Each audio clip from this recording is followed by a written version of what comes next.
So, good morning, everyone. I'm Ruthlyn M. Monera. So, how are you, students? I hope that you are doing good today. So, today I will report or discuss about the learning plans in the context of the 21st century.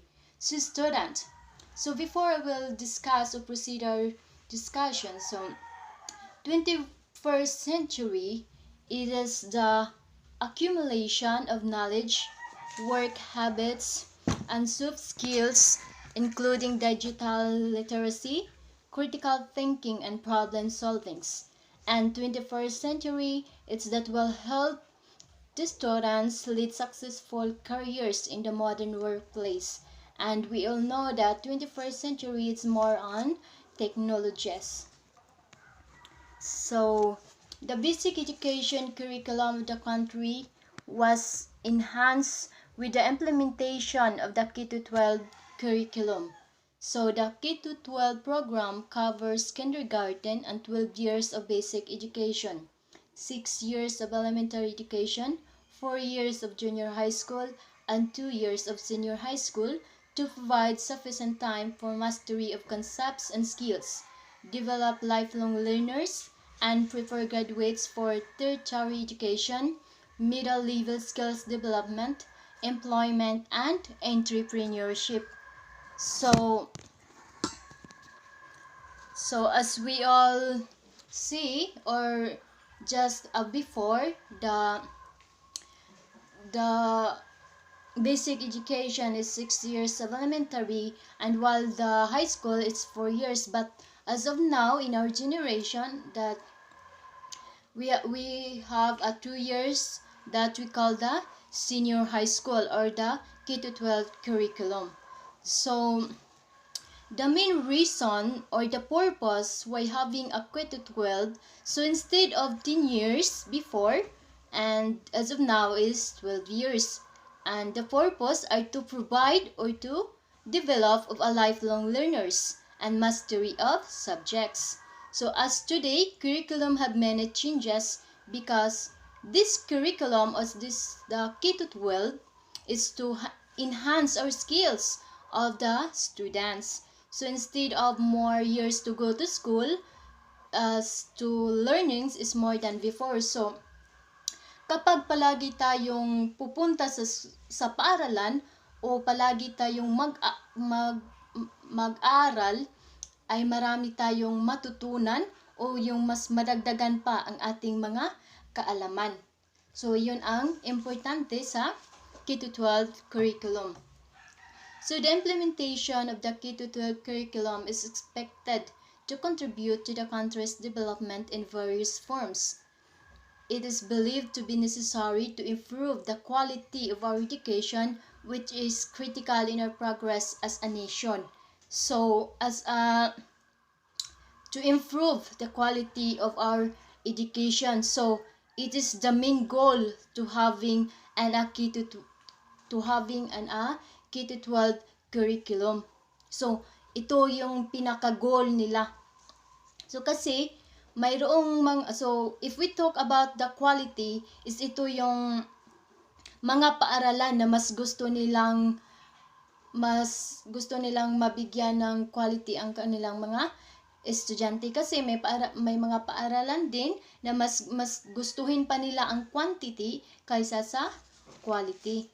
So masasabi natin na quality ang na-offer sa paaralan natin kung yung mga estudyante natin ay well-rounded.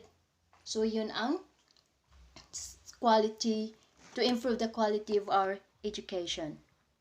So next, one of the features of the K-12 curriculum is the equipment to equip every graduate with the following skills. So there are the 4 features of the K-12 curriculum are the information, media and technology skills, learning and innovation skills, effective communication skills, and life and career skills.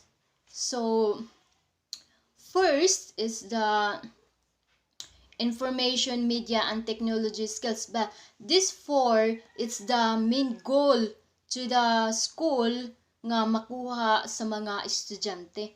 So we discuss information, media, and technology skills. So since we are in 21st century, so more on using a gadget like computers, cell phones, laptops, and etc. So dapat na the students want dapat the students are not illiterate in comes of to use gadgets. Kasi sa panahon natin ngayon is marami na mga bata na dapat matuto sa mga paggamit ng mga gadgets kasi we're in the 21st century. And the next is the learning and innovation skills. So innovation meaning to say you are open to change, or you have a ways on how to improve your skills on what you are doing. So that's the innovation. Innovative, so you have an initiative on how to make better the result on what you are doing. So dapat mas ma-improve mo yung mga ginagawa mo o yung skills mo. So the next is effective communication skills. And so effective communication skills. So communication skills is yung makapagbibigay ka ng kabutihan sa mga bata in terms of oral and written. So communication, because it is in the communication skills you can communicate your skills by to have an oral and in written. So in an oral, there's a speech, so you can speak or you can communicate with your students. So while in written, it's in writing, then you can communicate also to your students. And the last is life and career skills. So in K-12, they have an textbook, they have a housekeeping, and etc. So and development of these skills can be done with the aid of technologies for teaching and learning, which is the focus of this course. So yun ang pinaka-pukusan sa kursong ito. So the implementation of the K-12 curriculum of the Department of Education paved the way for the enhancement of the teacher education curriculum of the Commission on Higher Education. So CHED is the Commission on Higher Education. So next, so the use of technologies is done in the different levels of learning and teaching the various fields of specialization. So first, strengthening early childhood education or universal kindergarten. So universal means is in general or pangkalahatan. So with the universal kindergarten program of the department, every Filipino child expected to have access to early childhood education. This access can be facilitated using technological tools that are readily available to the school for teachers' use.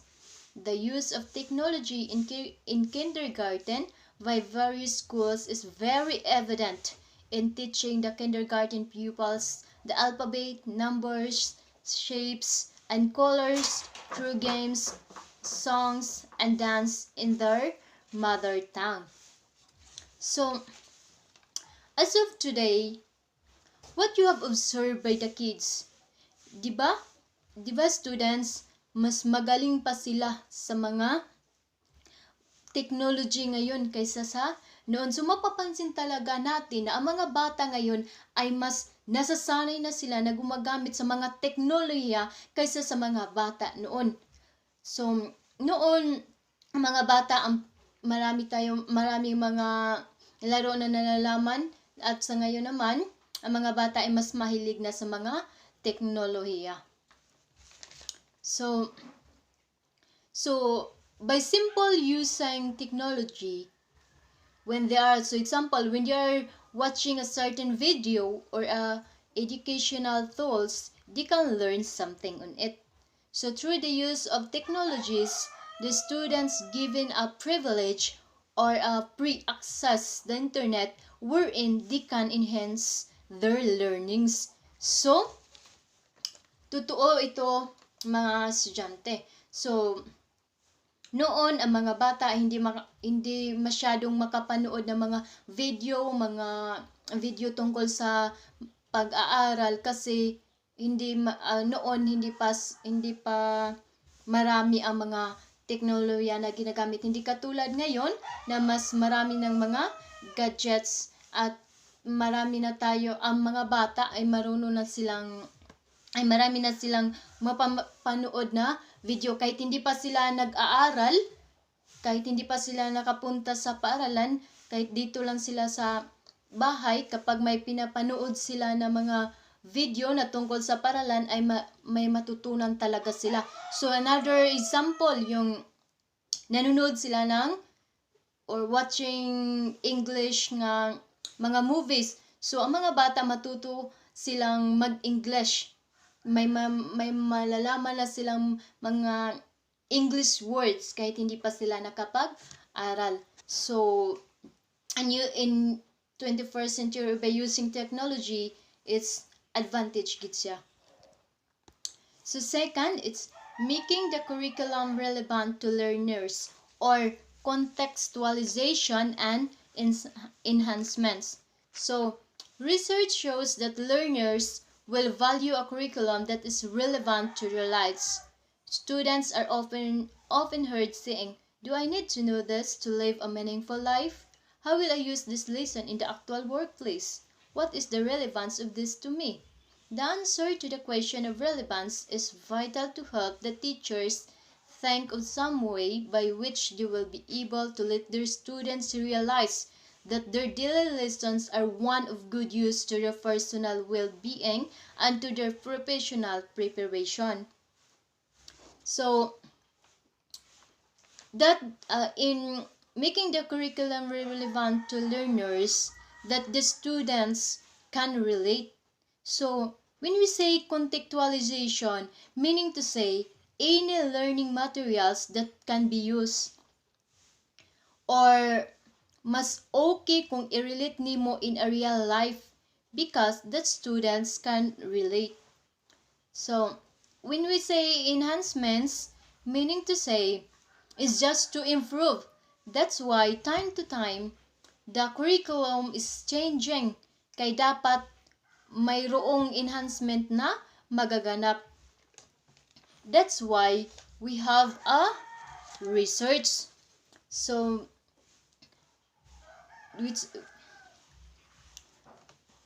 and able to let their students realize that their daily lessons are one of good use to their personal will.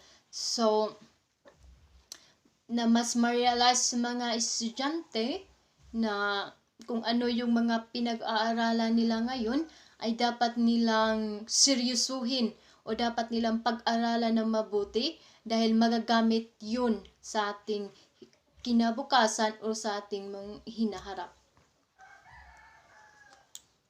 So, and that's why we have a research, because of research is to aim to develop and to formulate the solutions in arising problems. These are and then next,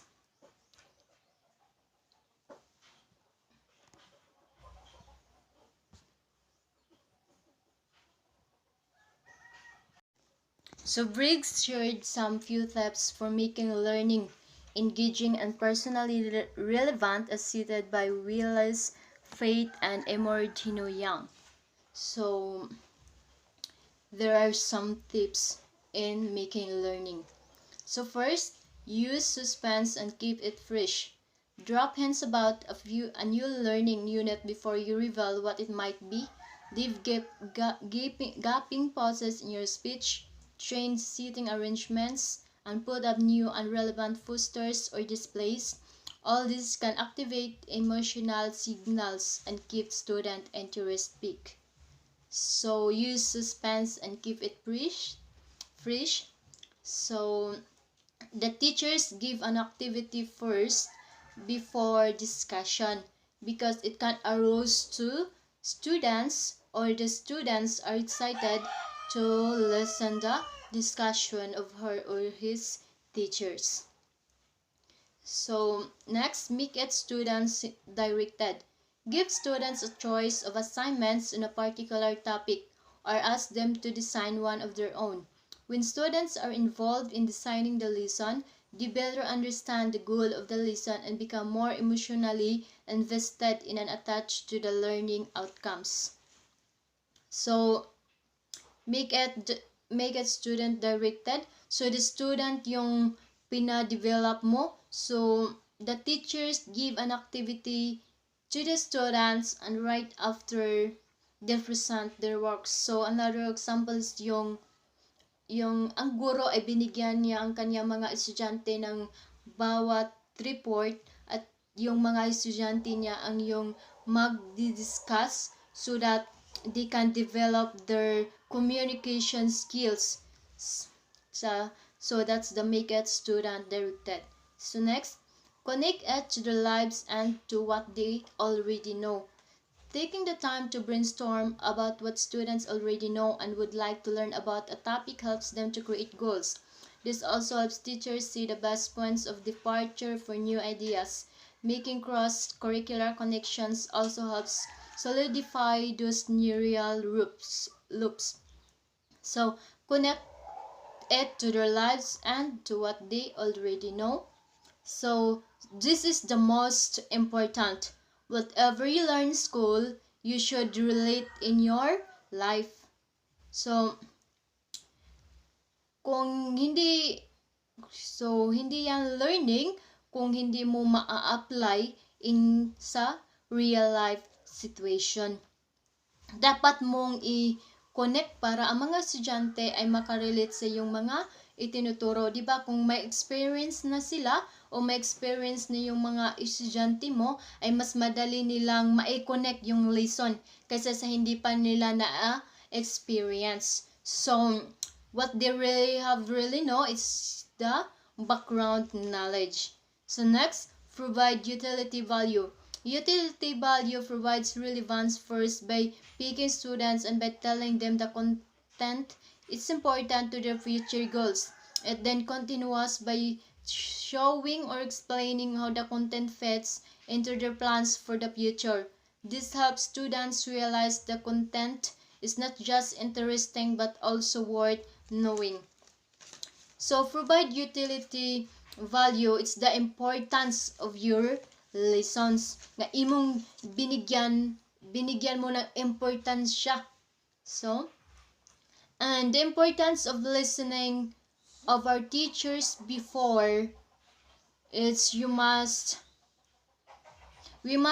listen to our teacher before on what they are discussed because it is utilized as to our nearer future. So, kung ano yung mga tinuturo ng mga guro nyo ay dapat nyong isaulo. Dapat nyong intindihin dahil magagamit lang natin ito o mas magagamit nyo sa yung kinaharap. So, you must listen to your teachers and your learners must be in a lifelong process. Di kay ako nintunan so that I can. So, hindi yung katulad ng iba, hindi yung laging dapat ko itong mapasa ang pasulit namin. So, dapat mag-aral o isaulo ko to. So, hindi ganyan. So, i-mindset nyo na pag-aralan ko to dahil magagamit ko ito sa aking kinabukasan. So, yun ang provide utility value. Next, build relatedness. So, relatedness on the other hand answers the question, what have this to do with me? It is an inherent need students to feel close to the significant people in their lives, including teachers. Relatedness is seen by many as having non-academic and academic sides. So, build relatedness you must relate the lesson. So, what have this to do with me? Kung gagawin ko ito ng mabuti, ano kayang maibigay niyang mabuti sa ating sarili? So, maitanong mo sa iyong sarili kung gagawin ko ito, ano kayang maibigay sa akin? Kung hindi ko to gagawin ng mabuti, ano kayang maging epekto o maging impact ito sa ating sarili? So, yung ang well-relatedness. So, next, number 3, it's building proficiency or mother tongue-based multilingual education. It's to be able to promote the child's dominant language and to use it as language of instruction. Maximum use of technological tools is highly encouraged. Currently, a lot of teachers and schools are into developing learning materials to be able to implement the MTBML program properly, especially that there is a dearth of printed and materials in the mother tongue of the students. So, building proficiency. So, as today, in grade 1 and in grade 3, they are use a mother tongue. So, not like us before, nga we use Filipino and English. So, in building proficiency in mother tongue based multilingual education, so how can you learn other language if you were not able to learn your own language? So, paano natin mapag-aralan ang ibang lingwahe kung ang sarili nating lingwahe ay hindi natin mapag-aralan? So, they aim that they can develop their mother tongue, which is the foundation, the vernacular, and then differentiate to other language. So, kung matutunan na natin ang vernacular o yung Bisaya, is doon na tayo susunod o yung nating ipagpapatuloy ang iba pang lingwahe na ating pag-aaralan. So, dapat mas ma-master natin ang ating lingwahe. So, number 4, ensuring integrated and CMEX learning or spiral progression. So, learning basic concepts that lead to a more complex and sophisticated version of the general concepts entail TPAC, P, technological knowledge, P, pedagogical knowledge, and context knowledge. Rediscovering concepts previously presented as students go up in grade level will be fully supportive if all areas of specialization will be aided by technologies for teaching and learning. This will further strengthen retention and will enhance mastery of topics and skills as they are revisited and consolidated time and again. This also allows learners to learn topics and skills appropriate to their developmental and cognitive skills. So, ensuring integrated and CMX learning or spiral progression. So, spiral progression, you start in a basic until in a difficult. So, magsisimula tayo sa pinaka-basic until sa pinaka-mahirap.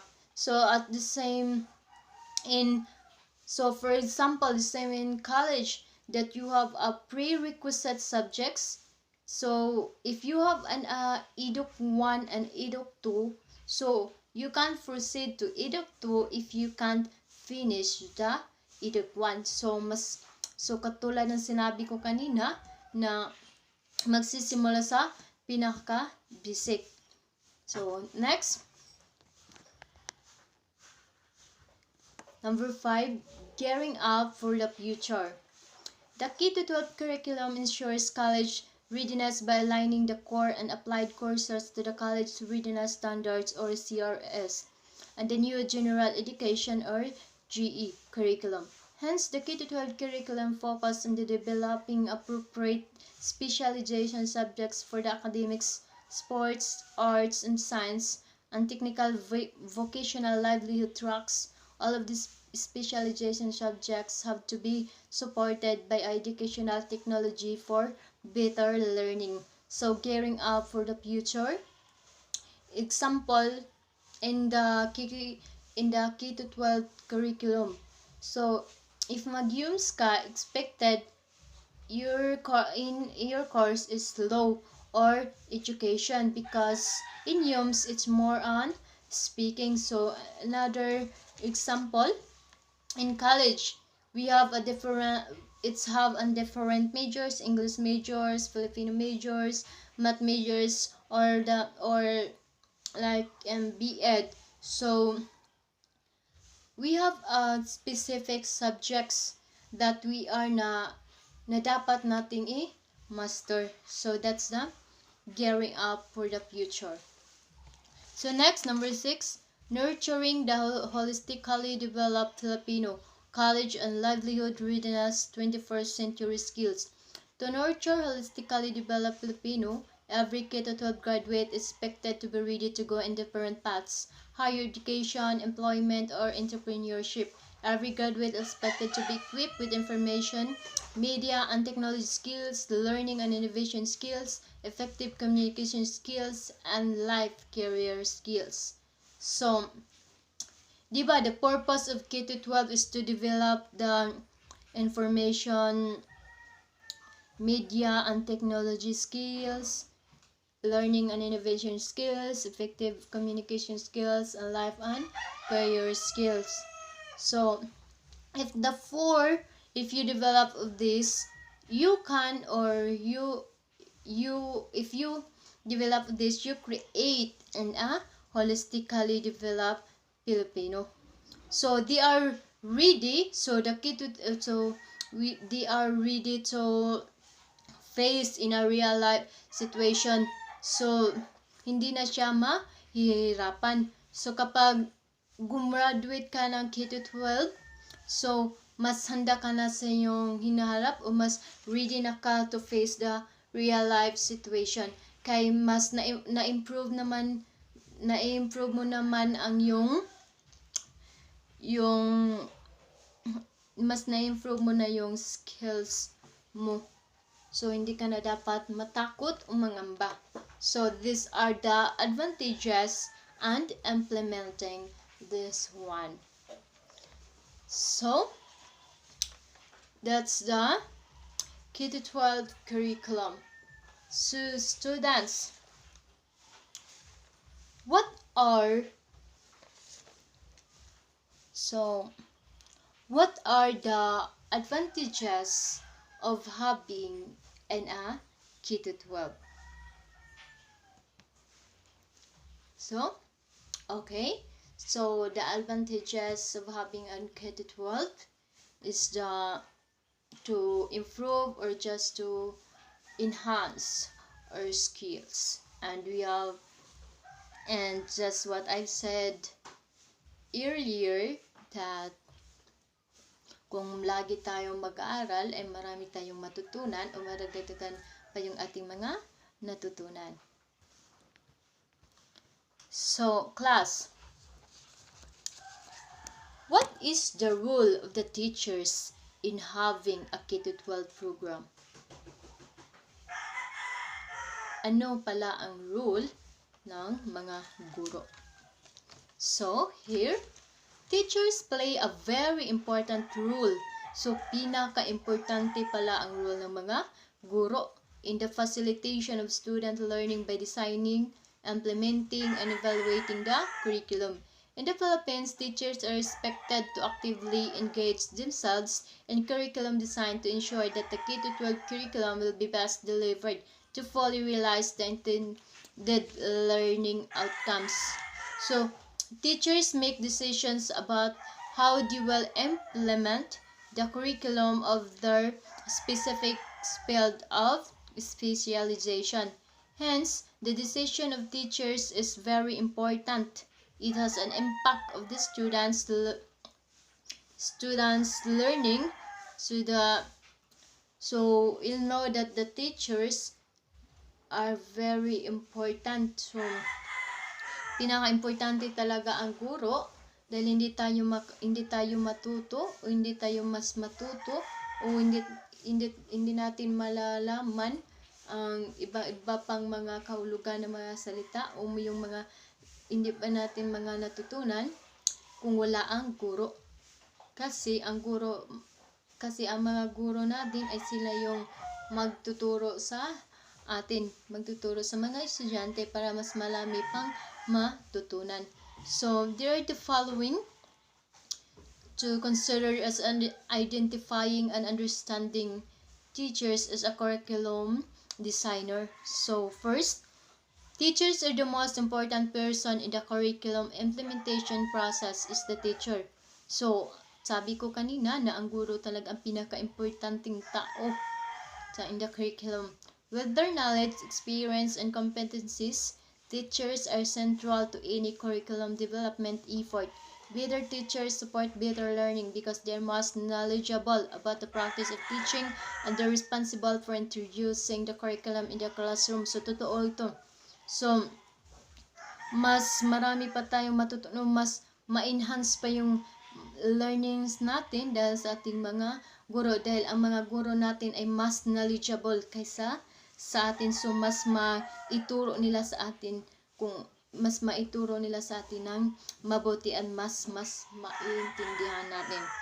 So, next, curriculum is the planned interaction of pupils with instructional content, material resources, and processes for evaluating the attainment of educational objectives. And because we all know that curriculum it's less of subjects. So next, curriculum is content, but when contextualized, it comes alive for students. The role of teachers in the curriculum process is to help students develop and engage relationship with the content. And next, teachers on their part have practical knowledge based on their daily work with students. This knowledge is useful to curriculum committees because teachers can assess whether the ideas being developed will work in the classroom. So, diba, there's an lesson that difficult to the teachers. So how much more to the students? Kung nahirapan na guro, paano na ang mga estudyante? So, pinaagi ni teacher, she or he can evaluate to the students. So, sabi niya, ito mas makaya to sa estudyante. Ito yung mas ma-evaluate na sa guro. So, considering my role as curriculum designer, with the points of reference provided about curriculum and the teacher, participate in face-to-face discussion with the whole group about how your field of specialization. So, considering my role as curriculum designer,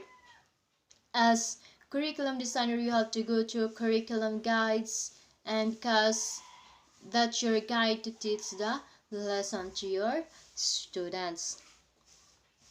So next, integrating technologies for teaching and learning.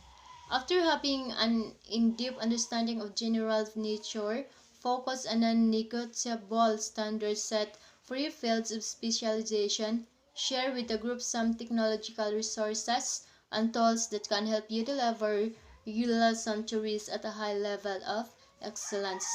So, integrating technologies for teaching and learning.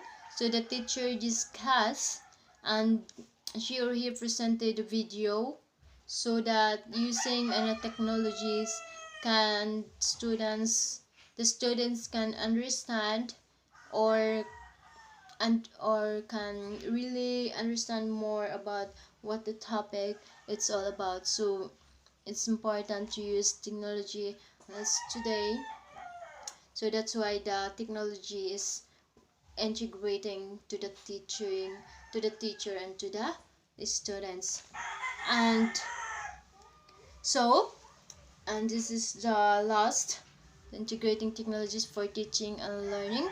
So I hope students you learned and you understand what I've discussed or what I've report here. So do you have any questions? Do you have any clarification about my report?